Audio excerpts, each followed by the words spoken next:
Nia Ellis was out of time. Her mother's life hung in the balance and $250,000 stood between her and hope. But when she walks into billionaire Grant Kensington's office with a desperate proposal, she never expects him to accept, or that the ruthless tycoon might just be the one who needs saving. Before we get into the story, comment below where in the world you are watching from today. The hospital corridor seemed endless as Nia Ellis rushed toward the intensive care unit. Her worn sneakers squeaked against the polished floor, and her heart pounded in her chest. Two nurses glanced up as she passed the station, their faces showing a mix of sympathy and concern. "How is she?" Nia asked, breathless from running all the way from the bus stop.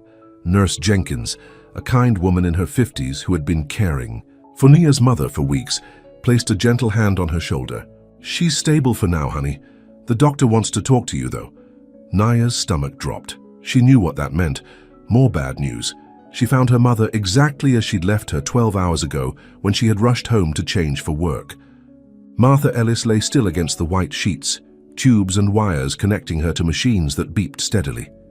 At 53, Martha looked much older, her once vibrant face now gaunt and pale. "I'm here, Mum," Nia whispered, taking her mother's limp hand. "I got the extra shift at the diner so I can stay with you all morning." Dr. Patel entered the room, clipboard in hand. His expression made Nia brace herself. "Ms. Ellis, we need to discuss your mother's options," he said. "The medication isn't working as well as we'd hoped. Her heart is failing faster than we anticipated." Nia swallowed hard. "What about the surgery you mentioned before? The valve replacement is still the best option, but as I explained." He hesitated. "The insurance won't cover it," Nia finished for him. "I know, I've been calling them every day." Dr. Patel nodded. "Without the surgery, I'm afraid we're looking at weeks, maybe a month. I'm sorry." After he left, Nia sat beside her mother, fighting back tears. Martha Ellis had worked 2 jobs her entire life to raise Nia after her father abandoned them. She'd never complained, never asked for help, and now when she needed it most, the system was failing her because of money. "I'm going to fix this, Mom," Nia promised. "I don't know how, but I will." Later that afternoon, Nia sat in the hospital cafeteria, surrounded by crumpled papers and a calculator. No matter how she added up her savings, tips, and potential loans, she couldn't come close to the $250,000 needed for her mother's surgery.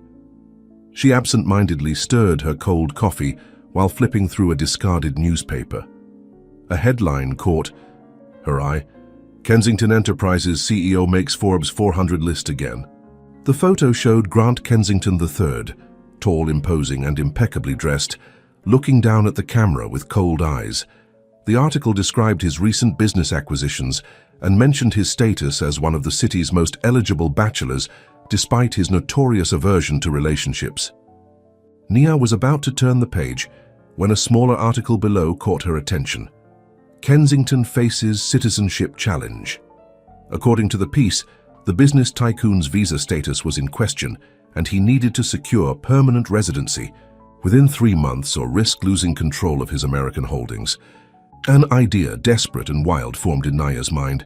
She'd heard of contract marriages before, arrangements where U.S. citizens married immigrants for money. It was illegal, she knew that, but people did it anyway. "This is crazy," she muttered to herself. But as she looked up at the ICU floor where her mother lay dying, Nia knew she had run out of options. The Kensington Enterprises headquarters towered over the city skyline, all glass and steel. Nia stood outside, clutching her worn purse, feeling ridiculously out of place in her simple dress and jacket, the nicest outfit she owned. "You can do this," she whispered to herself before pushing through the revolving doors. The security guard at the front desk looked her up and down suspiciously. "Can I help you, miss?" "I need to see Mr. Kensington," Nia said, trying to sound confident. The guard chuckled. "Do you have an appointment?" "No, but it's urgent. Tell him it's about his citizenship issue." The guard's smile faded. He picked up the phone and spoke quietly, then nodded. "Wait here." 15 minutes later, a stern-looking woman in a sharp suit approached. "I'm Amanda Wells, Mr. Kensington's executive assistant." "What's this about?" "I need..." To speak to Mr. Kensington personally, Naya insisted. It's a private matter that could benefit him greatly. Amanda's eyes narrowed. Mr. Kensington doesn't see anyone without an appointment, especially not... She paused, giving Nia's appearance a quick assessment, especially not someone like me. Nia finished for her. Tell him I have a solution to his immigration problem, one that won't involve his lawyers or the press. Something in Nia's determined expression must have convinced Amanda. Wait here, she said before disappearing into an elevator. 10 minutes later, Nia found herself being escorted to the top floor of the building. The elevator opened directly into a vast office with floor-to-ceiling windows overlooking the city. Behind an enormous desk sat Grant Kensington III. He looked even more intimidating in person than in photographs. Tall and broad-shouldered, with dark hair and piercing blue eyes, he emanated power and control. He didn't stand when Nia entered. You have 2 minutes, he said without looking up from his computer. Nia took a deep breath. I have a proposition for you, Mr. Kensington. If you're selling something, I'm not interested. I'm selling myself, Nia said bluntly. That got his attention. His head snapped up, eyes narrowing. Excuse me. Not like that, Nia quickly clarified. I'm offering a marriage. 1 year, no strings attached. You get your green card and I get... Get out, he interrupted, turning back to his computer. My mother is dying, Nia continued desperately. She needs heart surgery that costs $250,000. Insurance won't cover it.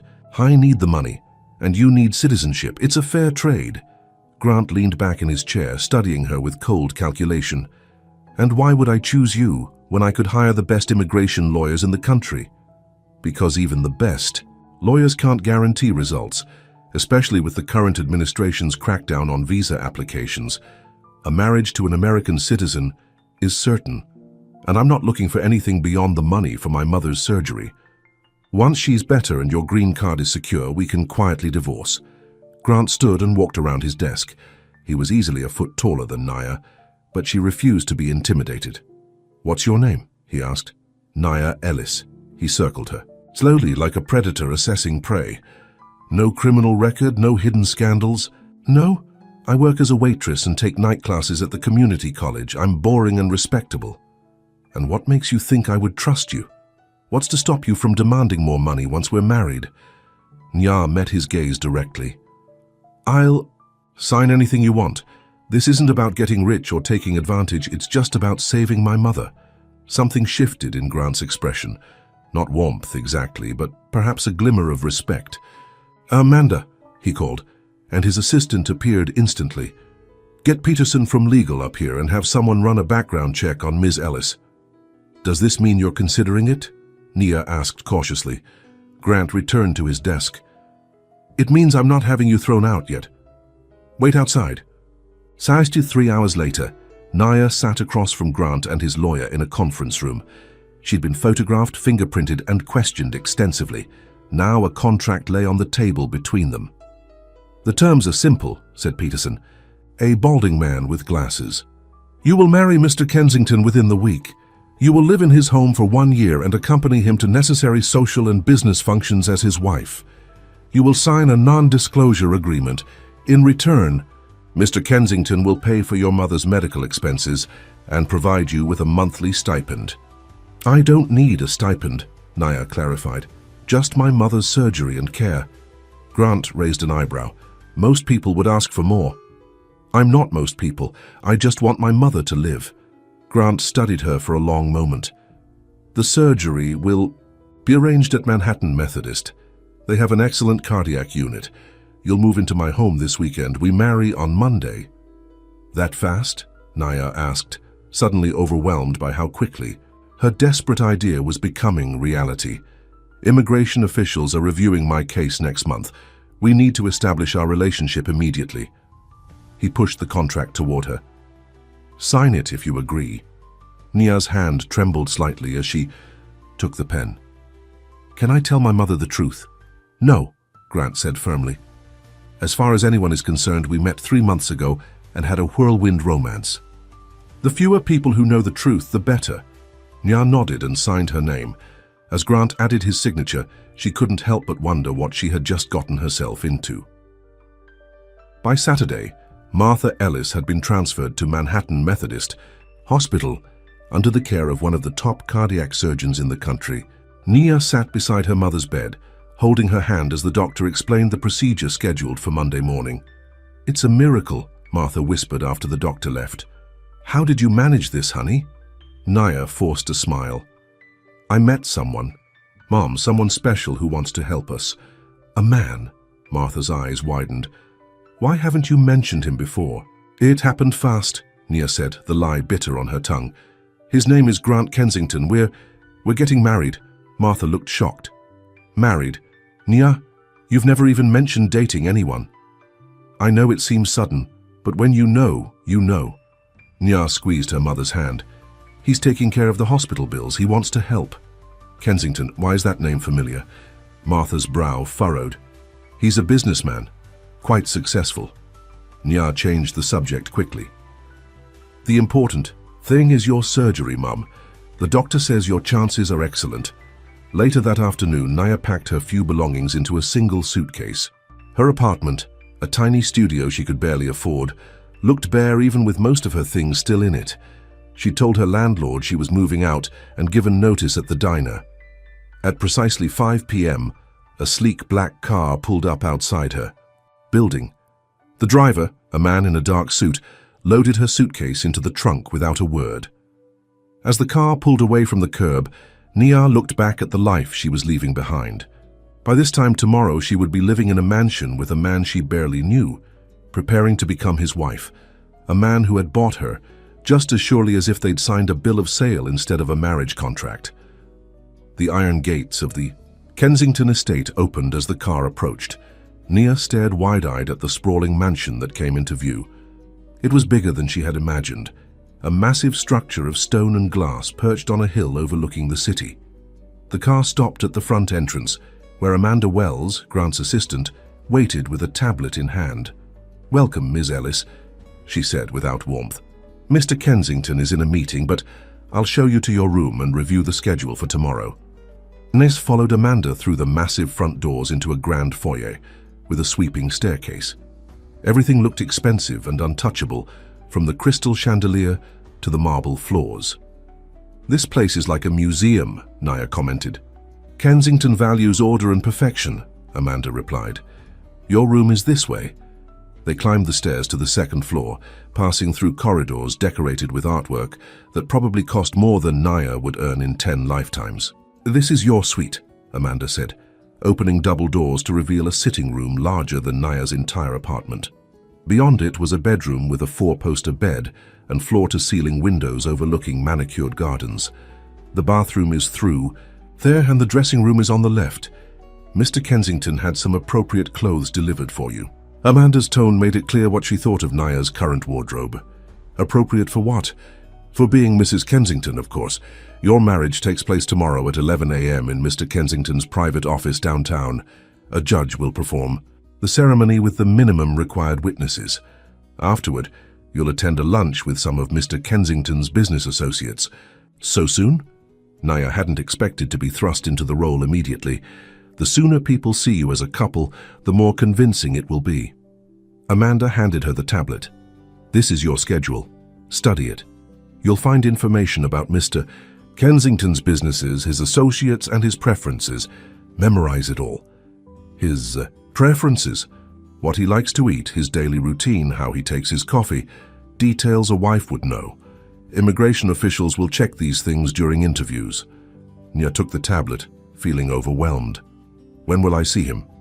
"Mr. Kensington will join you for dinner at 8 p.m. Be ready and dressed appropriately." With that, Amanda left, closing the doors behind her. Left alone, Nia wandered around the suite, touching the silk bedspread and staring at her reflection in the ornate mirror. She looked out of place, like a street cat that had wandered into the palace. In the dressing room, she found racks of clothes in her size. Dresses, suits, shoes, everything with designer labels still attached. The sight of so much excess when she'd spent her life scraping by made her uneasy. After showering in a bathroom larger than her kitchen, Nia chose the simplest outfit she could find, a navy blue dress with a modest neckline. As she dressed, she reminded herself why she was here. Her mother's surgery was scheduled for tomorrow morning, and that was all that mattered. Precisely at 8 p.m., Nia made her way downstairs, following a staff member's directions to the dining room. Grant was already seated at the head of a table long enough for 20 people. He didn't stand when she entered. "You're punctual." "Good," he said, barely looking up from his phone. "Thank you for the clothes," Nia said, taking the seat a butler pulled out for her, "though it seems excessive." "It's necessary. My wife can't look like she shops at discount stores." Nia bit back a retort. This was a business arrangement, she reminded herself. "I visited my mother today. Thank you for arranging her transfer and the surgery." Grant nodded curtly as servers brought in the first course, some kind of soup Nia didn't recognize. "We should discuss how this arrangement will work," he said after the servers departed. "In public, you will act as my devoted wife. You'll accompany me to business functions and charity events. You'll learn to conduct yourself appropriately in social situations." "I know how to behave in public," Nia said, bristling at his condescending tone. "In my circles? I doubt it." Grant took a sip of wine. "You'll also need to learn about my business interests for convincing conversation." "Amanda gave me a tablet full of information. I'll study it." "Good. At home, we'll maintain separate routines. Your suite is your domain. Mine is off limits unless I invite you. We'll share meals when necessary, especially if staff are present." Nia nodded, trying the soup. It was delicious, but she couldn't enjoy it under Grant's critical gaze. "What about your family?" she asked. "Won't they find this sudden marriage suspicious?" "My parents are dead. I have a younger sister, Victoria, who lives in Europe. She's used to my unexpected decisions." He studied Nia for a moment. "Tell me about yourself. The background check was thorough, but I prefer to hear it from you." Nia put down her spoon. "What do you want to know?" "Your education, your work history, your previous relationships, anything that might come up in conversation." "I graduated high school with honors but couldn't afford college right away. I've been taking night classes in business administration while working full-time at a diner. My father left when I was 7. It's been just my mother and me since then." She paused. "No serious relationships. I haven't had time for dating." Grant nodded, processing this information like he was reviewing a business proposal. "No skeletons in the closet? No ex-boyfriends who might show up with stories to sell?" "No. My life isn't that interesting. It's about to become interesting." Grant's phone buzzed and he checked it. "Tomorrow after the ceremony, we'll have lunch with Richard Carlyle and his wife. He's a key investor and sits on the board of Kensington Enterprises. They've been asking to meet my partner for months." "You've been telling people you're in a relationship?" "It seemed prudent given my immigration situation. I mentioned dating an American woman some time ago. Now we've simply accelerated the timeline." The rest of dinner passed in uncomfortable silence, broken only by Grant's occasional business calls. By the time dessert arrived, a delicate pastry Nia barely touched, she felt exhausted from the tension. "I should check on my mother," she said, standing. "Her surgery is early." "Tomorrow." Grant glanced at his watch. "The car will take you to the hospital at 7 a.m. Be back by 10:30 for the ceremony." "I want to be there when she wakes up from surgery." "That's not possible. We have the ceremony at 11 and lunch with the Carlyles at 1 p.m. "My mother's surgery is the whole reason I'm doing this," Nia said, her voice rising. "I need to be there." Grant's expression hardened. "The deal was that I pay for the surgery. I didn't agree to rearrange my schedule around it." Nia felt anger bubbling up. "You really are heartless, aren't you? It's just business to you. Everything and everyone is just a transaction." For a moment, something flashed in Grant's eyes, perhaps surprised that she dared speak to him this way. Then his face closed up again. "You're right. This is a transaction. I'm purchasing your presence and cooperation for 1 year. In exchange, your mother gets the best medical care money can buy. If that arrangement no longer suits you, say so now before we make it official." Nia knew she was trapped. She needed this deal more than he did. "It suits me," she said quietly, "but I want to see my mother tomorrow after the surgery." "It can be after your lunch." Grant considered this. "Fine, we'll visit the hospital together after meeting with the Carlyles. It will look appropriate, a devoted daughter introducing her new husband to her mother." Nia nodded, too tired to argue further. "Good night, Mr. Kensington. You should start calling me Grant," he said, as she turned to leave. Mrs. Kensington. The next morning passed in a blur. Naya spent an hour at the hospital before her mother was taken to surgery, promising to return later. The surgical team was confident, assuring her that Martha was in good hands. The wedding ceremony, if it could be called that, was cold and businesslike. In a private room at Kensington Enterprises, a judge performed the brief civil ceremony. Amanda and the company lawyer served as witnesses. Naya wore a simple white dress that had appeared in her closet overnight, while Grant wore his usual impeccable suit. When the judge pronounced them husband and wife, Grant placed a platinum ring on Naya's finger. It fit perfectly, making her wonder when he'd had time to determine her size. There was no kiss, no celebration. The judge and witnesses left, and Amanda immediately handed Naya a folder of documents, her new identification as Mrs. Kensington. "Congratulations," Grant said dryly. "We have 30 minutes before we need to leave for lunch." Nya stared at the ring on her finger, feeling the weight of what she'd done. It doesn't feel real. It doesn't need to feel real. It just needs to look real. Grant checked his phone. "Your mother's surgery is going well. I had my assistant check." The gesture surprised Naya. "Thank you." Grant nodded, his expression unreadable. "The Carlyles are important to my business. Richard's wife, Eleanor, is particularly perceptive. She'll be watching us closely for any signs that this marriage isn't genuine." "What's our story? How did we meet?" 3 months ago, at a charity fundraiser, you were working at the event, and I was impressed by your directness. We began dating discreetly, and I proposed last month." "Fast romance," Naya commented. "I'm known for making quick decisions when I see value." Grant's eyes met hers. "Remember, for the next year, you're no longer Naya Ellis, the waitress. You're Mrs. Kensington, my wife and partner." The restaurant was private and exclusive, with panoramic views of the city. Richard Carlyle, a distinguished man in his 60s, and his elegant wife, Eleanor, were already seated when Grant and Naya arrived. "Grant, finally we meet the woman who captured the uncapturable bachelor." Richard stood, shaking Grant's hand warmly before turning to Naya. "Mrs. Kensington, a pleasure." "Please call me Naya," she said, smiling despite her nerves. Eleanor Carlyle studied Naya with curious eyes. "Grant has been so secretive about you. Tell us, my dear, how did you manage to snare our confirmed bachelor?" Before Nia could answer, Grant placed his hand over hers on the table. "Naya didn't give me much choice," he said, with unexpected warmth in his voice. "She's not easily intimidated." "That must be refreshing for you," Eleanor said with a knowing smile. "Most people either fear Grant or want something from him. I wanted nothing from him except honesty," Naya replied, surprised at how easily the words came. "And respect." Grant's hand tightened slightly over hers. "Which is precisely why I married her." Throughout lunch, Naya was amazed at Grant's transformation. The cold, detached businessman was gone, replaced by an attentive husband who seemed genuinely interested in her opinions. He asked about her community college studies, praising her ambition in front of the Carlyles. "Nia has a remarkable understanding of people," he told Richard when business came up. "She's already given me valuable perspective on the Westlake project." "Is that so?" Richard looked intrigued. "What perspective is that, Nia?"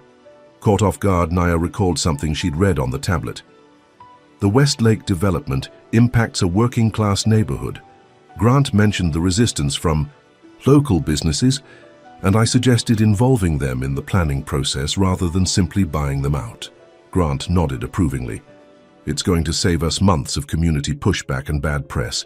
By dessert, even Eleanor seemed convinced, leaning over to whisper to Naya, "I've known Grant for 15 years, and I've never seen him look at anyone the way he looks at you." Nia smiled, wondering what Eleanor would think if she knew the truth. As promised, Grant accompanied Naya to the hospital after lunch. Martha was still in recovery, but the surgeon reported that the operation had been a complete success. "She'll need to stay in the hospital for about a week, then several weeks of home care and rehabilitation," the doctor explained, "but her prognosis is excellent." Relief washed over Naya, bringing unexpected tears. "Thank you," she whispered. When the doctor left them alone in the waiting area, Grant handed Naya a tissue. "You've upheld your end of the bargain admirably today," he said. "The Carlyles were completely convinced." "You were." Naya hesitated, wiping her eyes. "Different with them. Almost human." A flicker of amusement crossed Grant's face. "I'm capable of charm when business requires it. Is that what I am? Business?" Grant considered her for a moment. "You're an investment in my future, and I always protect my investments." A nurse approached them. "Mrs. Ellis is awake now, you can see her briefly." Nia stood, then hesitated, looking at Grant. "Go ahead," he said. "I'll wait here." Martha looked pale but alert when Naya entered the recovery room. Her eyes widened at the sight of her daughter. "There's my girl," she said weakly. "The doctor says they fixed my heart good as new." "That's wonderful, Mom." Nia took her mother's hand, careful of the IV line. Martha's eyes fixed on the ring on Naya's finger. "So you really did it? You married that man?" "Yes. This morning." Nia forced a smile. "He's here, actually. Would you like to meet him?" Before Martha could answer, Grant appeared in the doorway, his tall frame filling the space. He approached the bed with unexpected gentleness. "Mrs. Ellis, I'm Grant Kensington. I want you to know that you have nothing to worry about. Your recovery and care are completely taken care of." Martha studied him with a mother's scrutinizing gaze. "My daughter says you two fell in love quickly." "When you know, you know," Grant replied smoothly, placing his hand on Naya's shoulder. The touch startled her, but she didn't pull away. "Take care of her," Martha said firmly, despite her weakened state. "Naya has spent her whole life taking care of others. It's about time someone looked after her." Grant's hand tightened slightly on Naya's shoulder. "I intend to." Outside in the hallway, after saying goodbye to Martha, Naya turned to Grant. "Thank you for coming in. That meant a lot to her." Grant nodded. "Your mother is a strong woman. I can see where you get it from." The unexpected compliment caught Naya off guard. Before she could respond, Grant's phone rang. He checked the screen and frowned. "I need to take this. The car will take you home whenever you're ready." He stepped away to answer the call, immediately transforming back into the cold businessman. Nia watched him walk away, realizing that she had just begun the strangest year of her life, pretending to be in love with a man who saw people as nothing more than entries in a ledger. Yet something about the way he had spoken to her mother made her wonder if there might be more to Grant Kensington than spreadsheets and profit margins. Only time would tell. 1 month into their marriage, Naya stood at the window of her suite, watching the rain streak down the glass. Outside, gardeners worked despite the weather, maintaining the perfect landscape of the Kensington estate. Perfect, just like everything else in Grant's world. Perfect and cold. Her mother was recovering well at a rehabilitation facility, another expense Grant had covered without comment. Nia visited her daily, carefully maintaining the charade of happy newlywed whenever staff was present. "He's just so busy with work," she would explain when Martha asked why Grant rarely accompanied her. "But he asks about you every day." The lie tasted bitter, but it was easier than the truth, that most days Nia barely saw her husband. Their interactions were limited to occasional dinners and public appearances, where Grant played the role of devoted spouse with surprising skill. Knock at her door interrupted her thoughts. She opened it to find Amanda. "Mr. Kensington requests your presence at dinner tonight," the assistant said crisply. "You'll be hosting the Japanese investment team. Wear the red dress from Valentino, hair up, subtle makeup." Nia bit back a retort about being ordered around like staff. "What time?" 7:30. "Mr. Kensington suggests you review the file on Tanaka Industries before the dinner." Amanda handed her a tablet. "Also, immigration officials called. They've scheduled your first interview next week." This caught Naya's attention. "What kind of interview?" "Standard procedure for marriage-based green card applications. They'll question you both separately about your relationship. Be prepared." With that, Amanda left. Nia spent the afternoon studying the Tanaka file and the immigration questions Amanda had provided. By evening, she was dressed in the specified red gown, her dark hair swept into an elegant updo. When she descended the stairs, she found Grant waiting in the foyer. He wore a perfectly tailored black suit, his expression unreadable as always. but something in his eyes changed when he saw her. A brief flicker of appreciation. "You look appropriate," he said. "Such a charmer," Nia replied dryly. The corner of Grant's mouth twitched, almost a smile. "The Tanakas are traditional. They respect hierarchy and proper behavior. Follow my lead." "Don't I always?" Grant studied her for a moment. "Actually, no. You have a habit of speaking your mind, which is refreshing in private but can be problematic in business settings. I'll try to be a proper trophy wife tonight." "That's not what I want," Grant said, surprising her. "These men respect authenticity. Just be yourself, within reason." The dinner went better than Nia expected.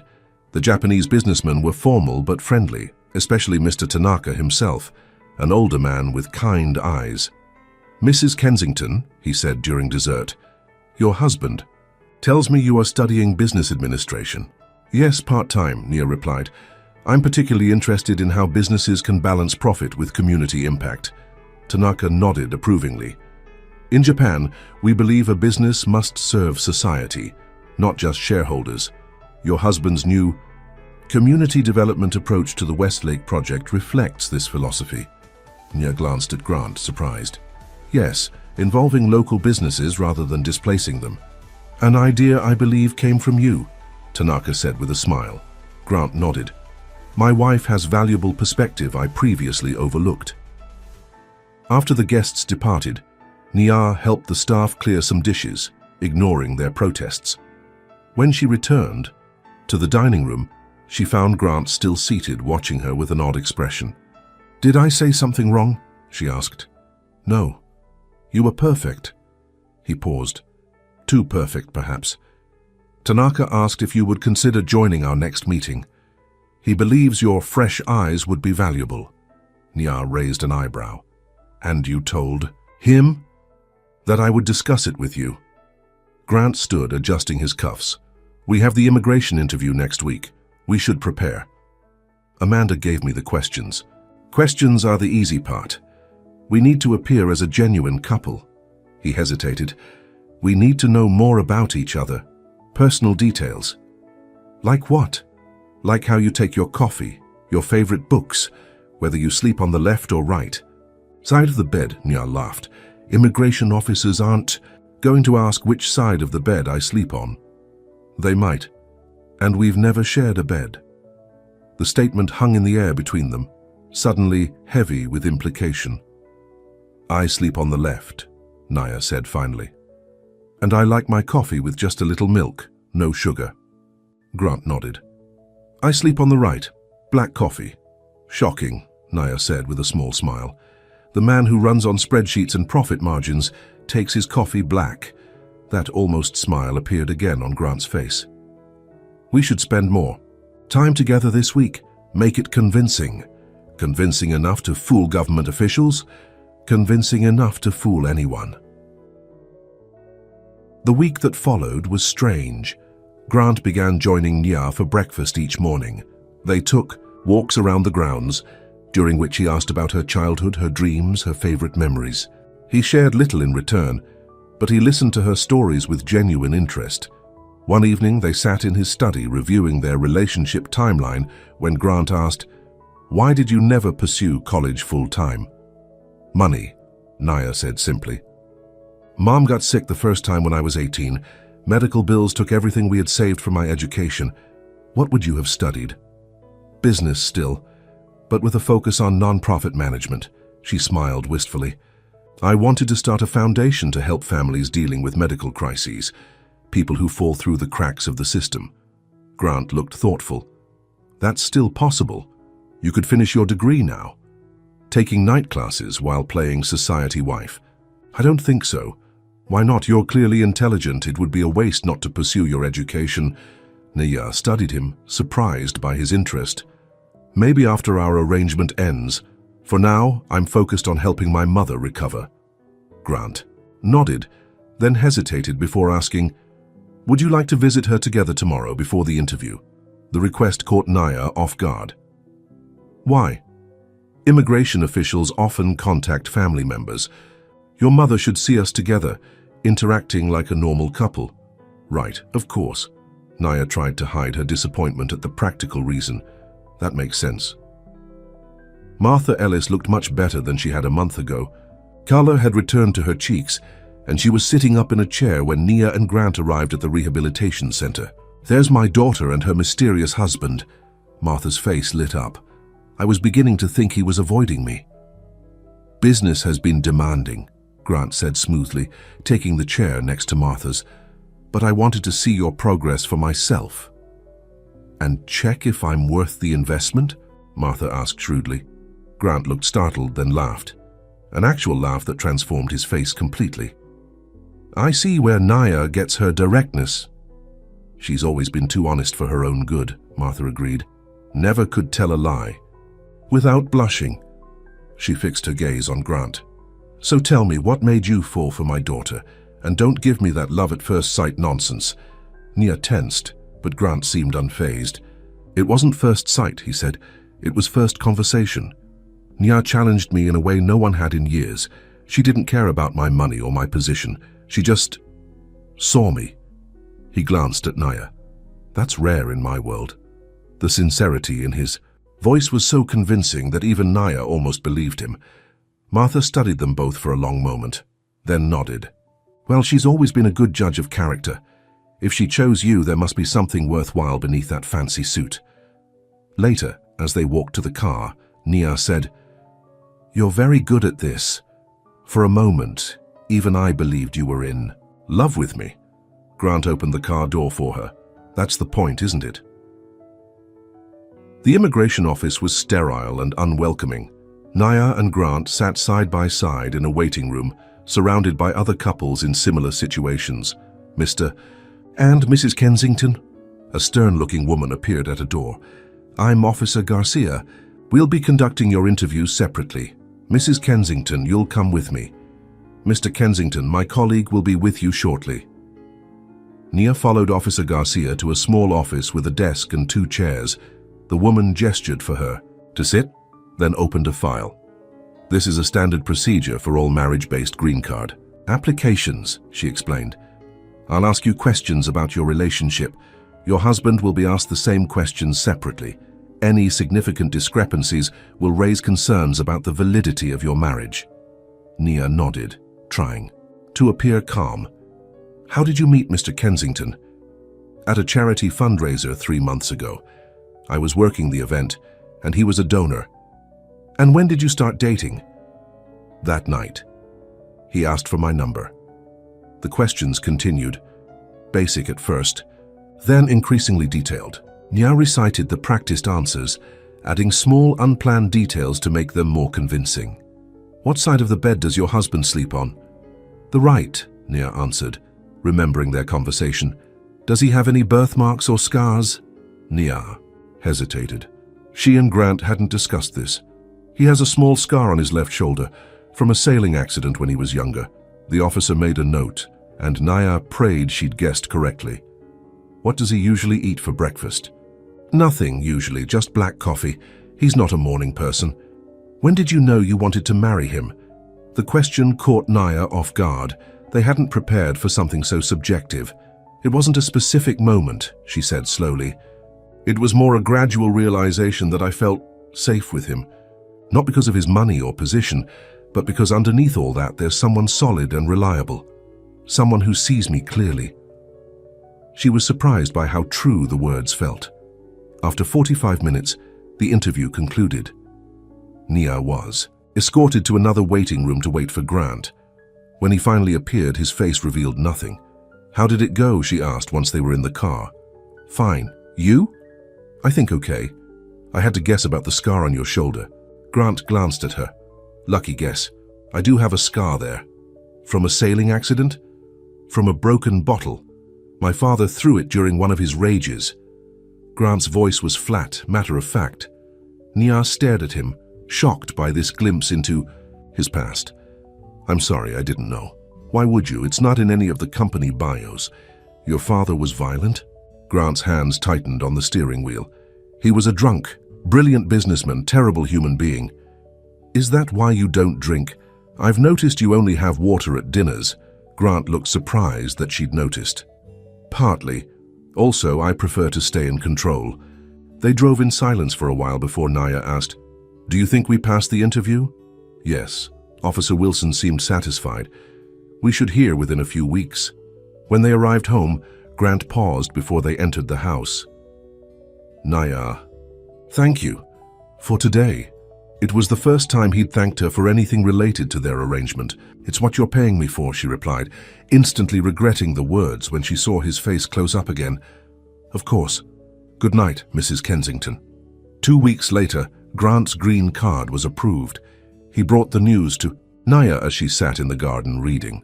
"Congratulations," she said. "Half of our contract is fulfilled." "Indeed." Grant sat beside her on the bench. "How is your mother?" "Better every day. The doctors say she can move to my apartment next month." Grant frowned. "Your former apartment, you gave it up. So I'm looking for a new place for her, something with an elevator and better security." "That won't be necessary. She can stay in the guest house here." Nia looked at him in surprise. "Why would you do that?" "It's practical. She needs ongoing care, and there's staff here to help. Also, it would look strange if my mother-in-law lived elsewhere when we have plenty of space." "So it's about appearances, isn't everything?" Grant stood. "I have a charity gala tonight. Amanda laid out a gown for you." Another command performance as the devoted wife. Grant's expression hardened slightly. "If you prefer not to attend, I can make excuses." "No, I'll go. It's what you're paying me for, right?" Something flickered in Grant's eyes, hurt perhaps, though Naya couldn't be sure. "The car leaves at 7, he said, turning to leave. After he was gone, Nia sighed. She didn't understand why she kept reminding him of their arrangement. Perhaps it was easier than acknowledging the confusion she felt whenever he showed glimpses of humanity, like offering a home to her mother or listening to her dreams of education. That night at the gala, Naya played her role perfectly. She smiled at the right moments, laughed at the right jokes, and stood proudly by Grant's side as he accepted an award for corporate philanthropy. "None of this would be possible without my wife's influence," he said in his acceptance speech, his hand warm at the small of her back. "Naya reminds me daily that true success is measured not in profits, but in positive impact." The crowd applauded, and Nia stared at him, wondering how much of the statement was performance and how much might be sincere. Later, as they danced, Grant pulled her closer than usual. "You look beautiful tonight," he murmured. "Thank you," she said, conscious of his hand on her waist, the subtle scent of his cologne. "You give a good speech, very convincing." "Not everything I say about you is for show, Naya." Before she could respond, they were interrupted by Richard Carlyle. "Grant, just the man I needed to see. Sorry to interrupt your dance, but there's someone you must meet." Grant nodded, releasing Naya.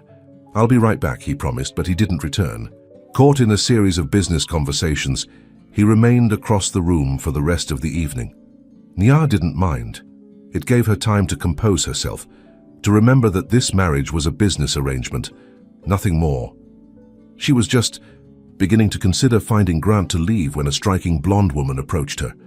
"So you're the famous Naya," the woman said, her British accent crisp and clear. "I've been dying to meet you." "I'm sorry, have we been introduced?" Nia asked. "Not yet, I'm Victoria Kensington." The woman's smile didn't reach her eyes.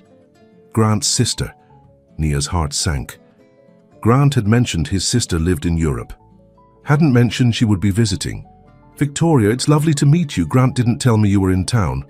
He didn't know. "I wanted to surprise him." Victoria sipped her champagne. "And meet the woman who convinced my marriage-phobic brother to settle down after knowing her for, what was it? 3 months. Her tone made it clear she didn't believe the timeline. "Sometimes you just know," Nia said, repeating the line she and Grant had practiced. Victoria laughed. "Oh, darling. Grant doesn't do romance. He does strategy."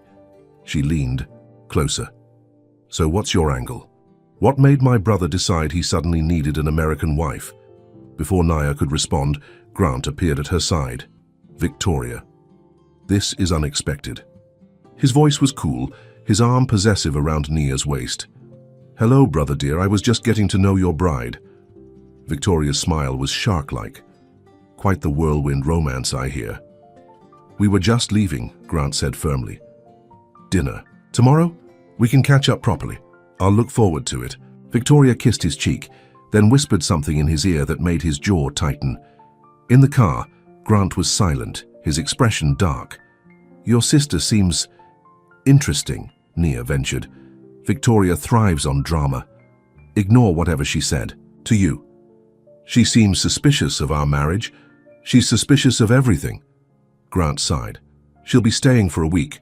We'll need to be convincing. More convincing than we've been so far. Grant looked at her directly. Yes, much more. Convincing.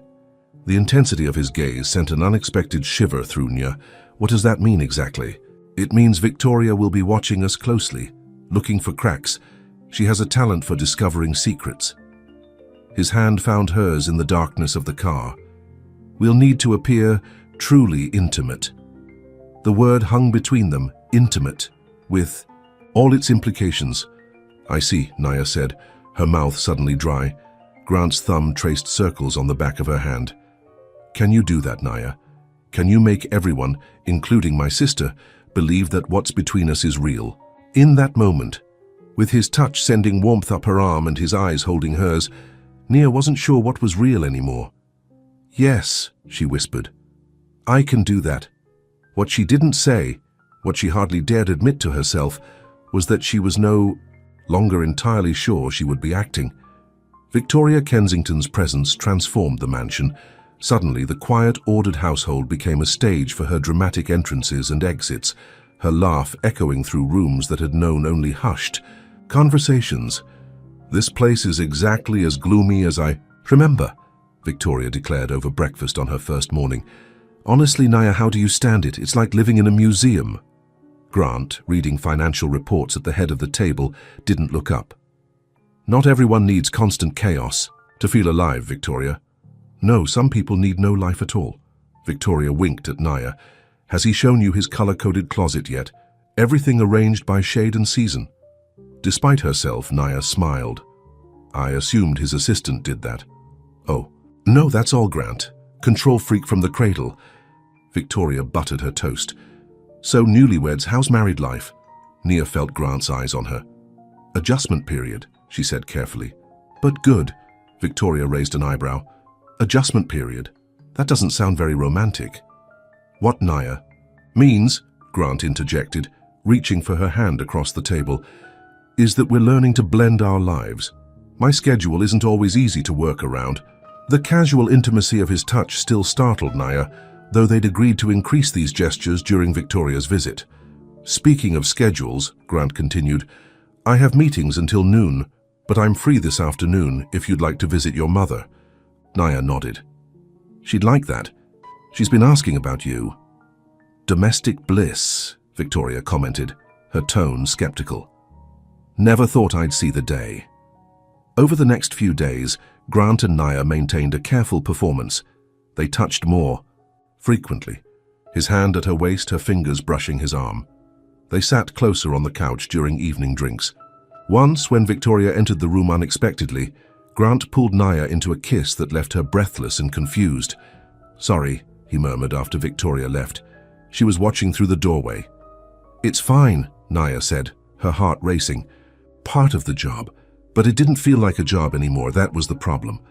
Each touch, each shared glance, each private joke blurred the lines of their arrangement. Nia found herself looking forward to their evenings together, enjoyed making Grant almost smile with her observations. Worse, she caught herself watching him when he didn't notice, the way his brow furrowed in concentration, how his hands moved when he explained something he cared about, the rare moments when his guard dropped and she glimpsed the man behind the businessman. Victoria, meanwhile, watched them like a hawk, dropping casual comments designed to catch them in a contradiction.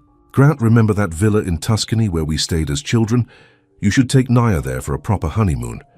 We agreed to postpone travel until Martha is fully recovered, Grant replied smoothly. Victoria turned to Nia. Has he taken you sailing yet? Grant practically lived on boats as a teenager. Not yet, Nia said, but he's promised to teach me this summer. It was exhausting, this constant vigilance, never knowing when Victoria might set another trap. But to Nia's surprise, She and Grant became a well-oiled machine, anticipating each other's responses, creating a shared history that felt almost real. One evening, after a particularly trying dinner with Victoria and some of her friends visiting, from London, Grant found Nia in the library. "You were brilliant tonight," he said, pouring himself a rare glass of scotch. "Even I almost believed we've been together for months." Nia looked up from her book. "Victoria is persistent. Does she always interrogate people like this?" "Only when she suspects something." Grant sat beside her on the couch. "Which is always. Our father taught her to look for weaknesses, just as he taught me." "Sounds like a lovely childhood," Nia said dryly. Grant's laugh was short and without humor. "Our father believed vulnerability was a fatal flaw.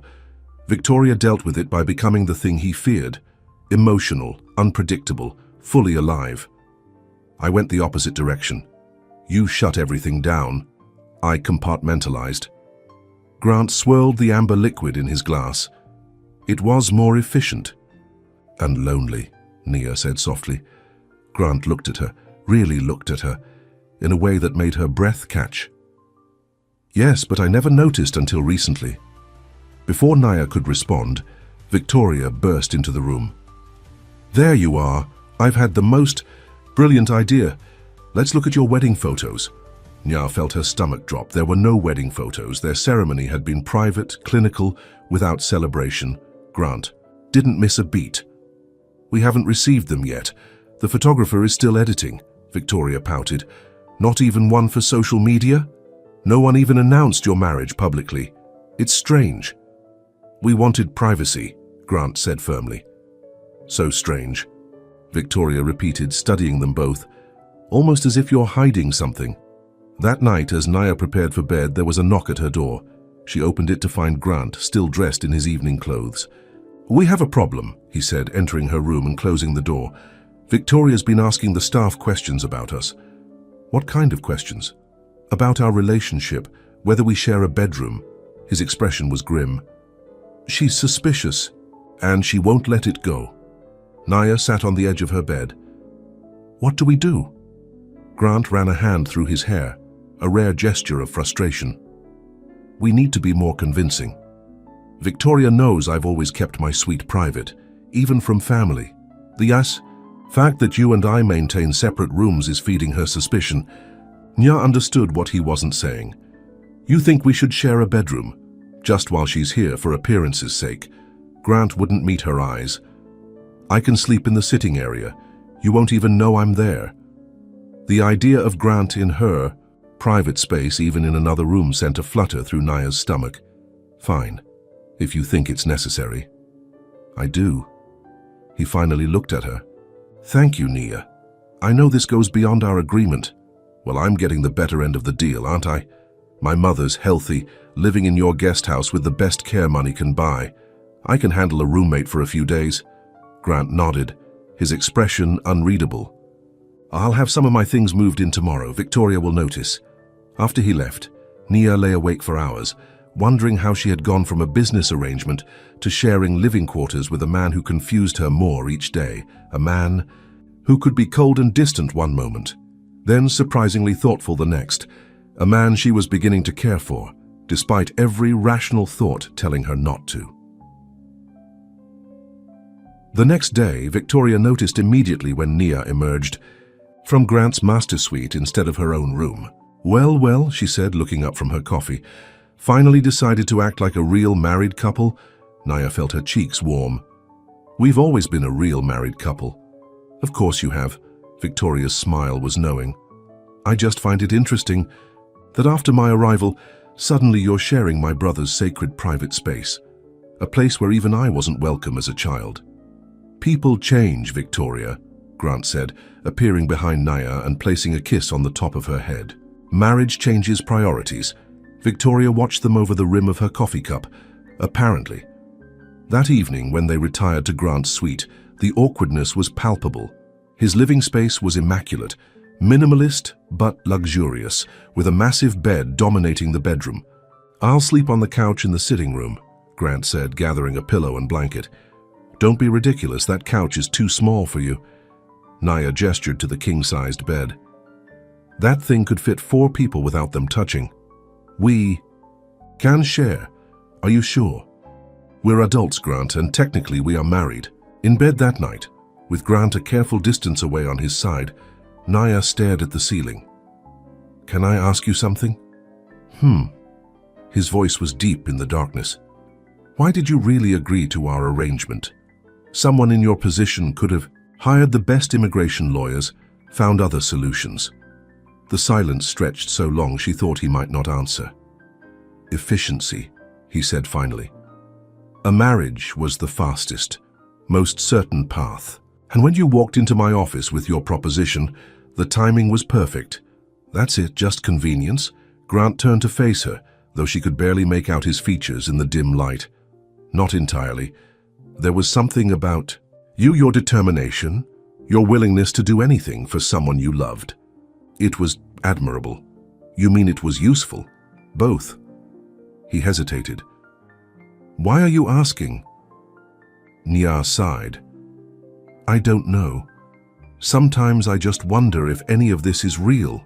The way you look at me in public, the things you say. You're very convincing. So, are you? But I'm not acting anymore, Naya said, the confession slipping out before she could stop it. That's what scares me. She felt Grant go still beside her. Nia, forget I said anything, she interrupted quickly. We should get some sleep. But sleep eluded her, even after Grant's breathing deepened. She had revealed too, much crossed a line in their carefully constructed arrangement. How could she face him in the morning, knowing she had admitted developing real feelings in what was supposed to be a business transaction? So it seems the next day Grant was gone before Naya woke, leaving a note about early meetings. Relieved for the reprieve, she spent the morning with her mother at the guest house. You seem troubled, Martha observed as they sat in the garden. Her recovery was remarkable. She grew stronger each day. I'm fine, Mum, just tired. Martha fixed her with a knowing look. Is it Grant? Have you two had a disagreement? No, nothing like that. Nia sighed. It's complicated. Marriage usually is. Martha patted her hand. But I've seen the way he looks at you when he thinks no one's watching. Whatever the problem is, you can work it out. What do you mean the way he looks at me? Martha smiled. Like you're a puzzle he can't solve. Like you fascinate him. Nia shook her head. You're imagining things. Am I? He's different around you. Less rigid, more human. Martha squeezed her daughter's hand. I may be old, but I know what love looks like when it's just beginning. Love. The word echoed in Naya's mind as she walked back to the main house. Was it possible that what she felt wasn't one-sided? That beneath Grant's controlled exterior, he might be experiencing the same confusion. She found Victoria in the main living room, surrounded by shopping bags. There you are, Victoria exclaimed. I've been having the most marvelous day spending. My brother's money. Care to see what I bought? Maybe later. Have you seen Grant? He called to say he'd be late.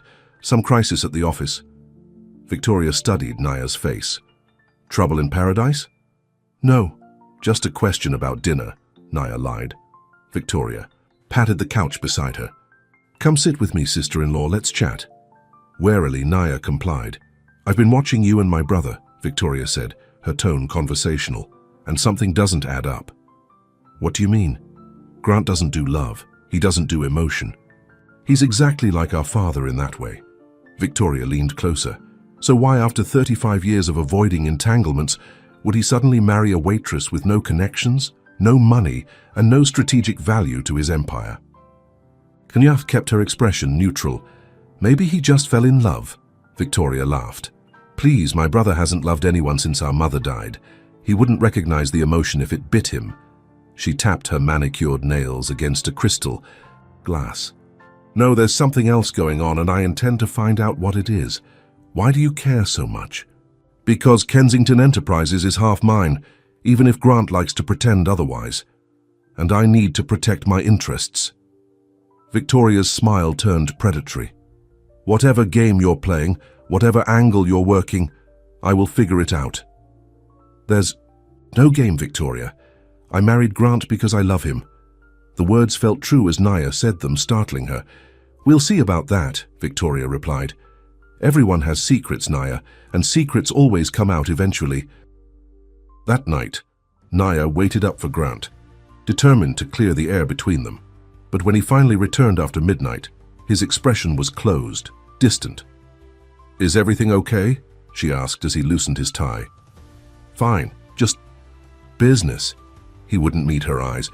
"Victoria giving you trouble?" "She suspects something. She practically accused me of having an ulterior motive." Grant sighed. "Ignore her, she leaves in 2 days. She mentioned that half of Kensington Enterprises is hers." That got his attention. "What else did she say?" "That she needs to protect her interests." "Grant, what's going on?" He sat heavily on the edge of the bed. "My father left the company equally to Victoria and me, but with a condition. Control would go to whichever of us married and produced an heir first." Naya stared at him. "What? Why?" "My father believed family was the foundation of legacy. He wanted to ensure the Kensington line continued." Grant's laugh was bitter. Ironic, considering what a terrible father he was. "So, your marriage to me gives me controlling interest in the company, yes, at least temporarily." The revelation hit Naya like a physical blow. "That's why you agreed to our arrangement, not just for the green card, but to secure your company." She felt sick. "And you didn't think to mention this? It wasn't relevant to our agreement." "Wasn't relevant?" Naya's voice rose. "You're using me as a pawn in a game with your sister, and you didn't think that was relevant?" "I'm not using you," Grant said, standing. "Our arrangement is exactly as we agreed. A marriage of convenience that benefits us both. Except you failed to mention all the ways it benefits you." Naya grabbed her robe. "I need some air." "Naya, wait." But she was already out the door, hurrying down the corridor toward the garden. Outside, the night air was cool against her. Heated skin. She paced the stone path, trying to sort through her emotions. She felt betrayed, used. Yet beneath the anger was something else. Hurt. Hurt because she had begun to believe there might be something real developing between them. Hurt because she had allowed herself to care for a man who saw her as nothing more than a business opportunity. The sound of footsteps made her turn. Grant stood a few feet away, his face half in shadow. "I should have told you," he said quietly. "Yes, you should have. When you proposed our arrangement, I saw a solution to multiple problems. It was efficient." "Efficient," Nia repeated. "Is that all you care about? Efficiency and control and profit margins?" "It's all I've known how to care about." Grant took a step toward her. "Until recently." "What does that mean?" "It means I don't know what's happening to me." Another step closer. "It means I find myself thinking about you when I should be focusing on work. It means I look forward to coming home for the first time in my adult life." Nia's heart pounded. "Those are just words, Grant. I know. I'm not good at this, at feelings, at vulnerability. My father made sure of that." He was close enough now that she could see the conflict in his eyes. "But something's changed, Naya. You've changed me. How do I know this isn't just another performance, another strategy?" Grant reached for her hand, holding it gently. "Because I'm terrified right now. And Grant Kensington doesn't do fear. Despite herself." Nia smiled. "You're talking about yourself in the third person. See? Completely out of character." His thumb traced circles on her palm. "Our arrangement was supposed to be simple, clinical. I didn't expect to care for you. I didn't expect to want more than a business transaction." "What do you want, Grant?" "I want it to be real." His voice was barely audible. "All of it. The way I look at you, the things I say about you. I want it to be real." Nia studied his face, looking for signs of deception, but saw only vulnerability and hope. "I need time," she said finally. "This is a lot to process." Grant nodded, releasing her. "And I understand. For what it's worth, I'm sorry I didn't tell you everything from the beginning." As she watched him walk back to the house, Naya realized that somewhere along the way, the man she had agreed to marry for money had become someone entirely different. Someone capable of change, of growth, of feeling. Someone she could love if she dared to risk her heart again. The next morning, Naya woke to an empty bed and voices downstairs. Following the sound, she found Grant and Victoria in a heated argument in the study. "You can't be serious," Victoria was saying, "after everything he did to us." "It's a good business decision," Grant replied firmly, "and it's already done." Victoria noticed Naya in the doorway first. "Ah, the blushing bride. Did you know your husband just gave away half his fortune?" Naya looked at Grant questioningly. "Not half," he corrected. 20%. "And not gave away, invested." "In what?" Naya asked. Grant hesitated. "In a new foundation, the Martha Ellis Foundation for Medical Crisis Support." Naya stared at him, stunned. "What? You mentioned wanting to help families dealing with medical crises. The foundation will provide financial assistance, housing, and support services." Grant handed her a folder. "The paperwork was finalized this morning. You're the executive director if you want the position." Victoria threw up her hands. "This is what I'm talking about. The grant Kano would never do something so sentimental. What is happening to you?" Grant's eyes never left Naya's. "I'm changing, Victoria. People do that sometimes." "People? Yes. Not you." Victoria grabbed her purse. "I'm cutting my visit short. Call me when you've come to your senses." She stormed out, leaving them alone. Nya opened the folder with trembling hands. Inside were legal documents establishing the foundation with an initial endowment of $50 million. "Why?" she whispered. "Because you were right," Grant said simply. "About everything, about balance between profit and impact, about what matters." He took a deep breath. "And because I love you, Naya, not as part of our arrangement, not for appearances. I love who you are and how you've changed me." Naya closed the folder. "And the foundation? Is that to convince me? To buy my forgiveness?" "No, it's because it's the right thing to do. Because you had a dream and I have the means to make it reality." Grant stepped closer. "Whether you can forgive me or not, whether you can ever feel for me what I feel for you, the foundation is yours. No strings attached." Nya studied his face, looking for the calculating businessman she had first met. Instead, she saw only sincerity and vulnerability. "Our contract was for 1 year," she said slowly. "I know. But contracts can be renegotiated." Hope flickered in Grant's eyes. "What terms would you propose?" "No more secrets, no more separate lives under one roof, a real partnership, in every way." Nia took his hand. "And maybe no time limit." "Are you saying—" "I'm saying I love you too, you impossible man." Nia smiled through sudden tears. "I tried not to. I told myself it was just part of the act. But somewhere along the way, it became real for me too." Grant pulled her into his arms, holding her as if she might disappear. "I don't deserve this chance." "Probably not," Naya agreed, making him laugh. "But you're getting it anyway."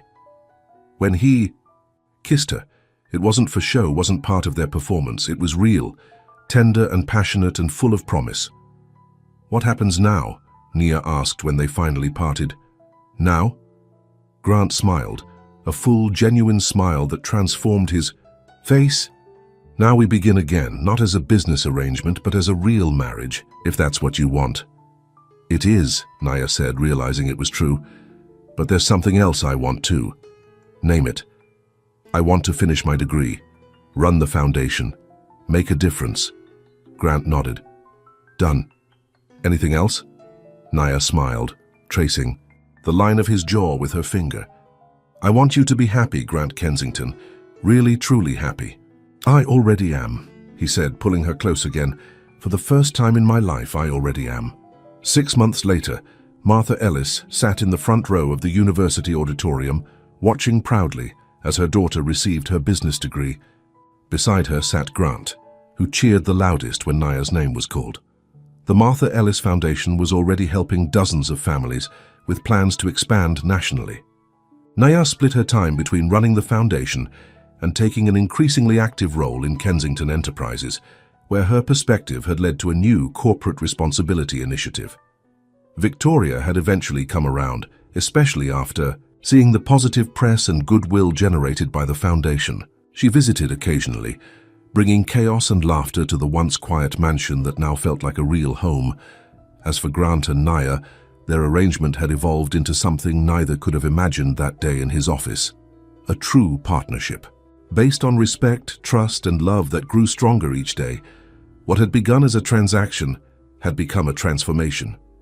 Grant had learned that vulnerability wasn't weakness, but strength. Nya had discovered that sometimes the most unexpected choices lead to the greatest happiness.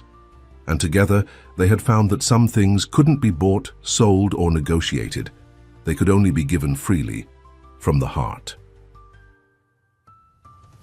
The end.